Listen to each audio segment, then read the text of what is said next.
Lake Superior is one of the biggest lakes in the world, but not many people know how many amazing stories it has.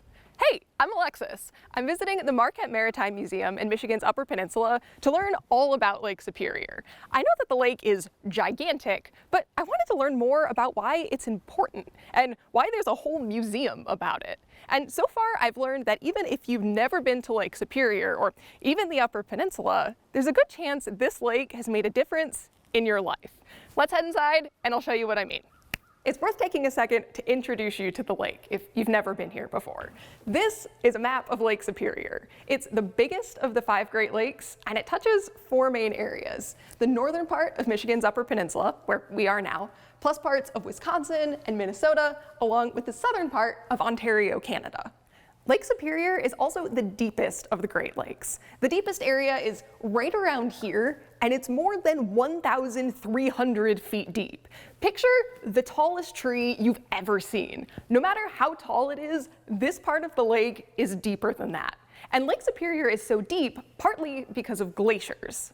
Glaciers are huge piles of ice. They can be thousands of feet tall. Today, you mainly find glaciers near the North and South Poles, but about 15,000 years ago, these piles of ice stretched all the way into this part of the United States and covered up Michigan. And glaciers can be heavy.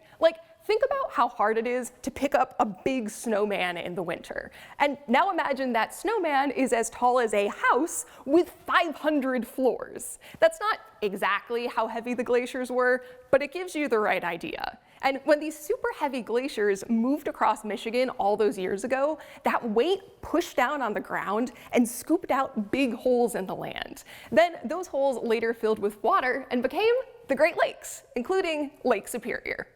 Today, Lake Superior is an amazing place to play, explore, sail boats, fish, and more. But come on, check this out. Because the lake is so big, it can turn into a dangerous place when a storm comes through. The wind can create huge waves that make it unsafe for ships and the people on them. Most of the time, the ships make it to shore okay. For example, the captains can look for lighthouses on the shore. Lighthouses send out beams of light way into the distance using lenses like this one. And these flashing lights tell sailors where they are and help them avoid crashing into things like land or rocks hiding under the water. But sometimes even lighthouses aren't enough. Shipwreck experts think that about 550 ships have sunk on Lake Superior. Sometimes these ships are overwhelmed by the huge waves. The waves crash over the ship and push them underwater until they're flooded. That might be what happened to this ship called the Henry B. Smith, which sank in 1913. This is just a model for the record. The real ship was much bigger. In other cases, the weather can get so stormy or foggy that it's hard for ships to see where they're going, and they crash onto rocks or shallow areas. And sometimes these ships sink so fast that nobody knows what happened to them. That's the story of a ship called the SS Edmund Fitzgerald, which sank in 1975. The ship sank so quickly that none of the sailors were able to make it off the boat and tell anyone what happened. Because of this mystery, the Edmund Fitzgerald is one of the most famous shipwrecks on all the Great Lakes, and the Marquette Maritime Museum has a whole exhibit about it. For instance, this is a picture of the ship's captain, Captain McSorley, and over here you can see what the pieces of the ship look like today on the bottom of the lake.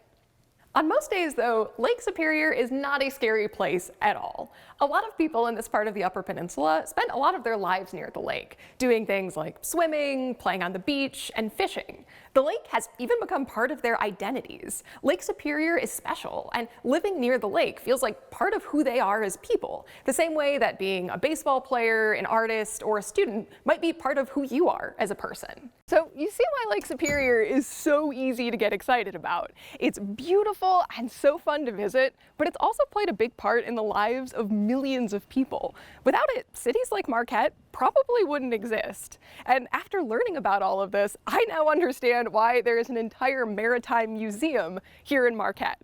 There are enough stories to fill an entire building. So thanks for joining me. I'm glad you came. This program was made possible by a grant from CTN, the Community Telecommunications Network.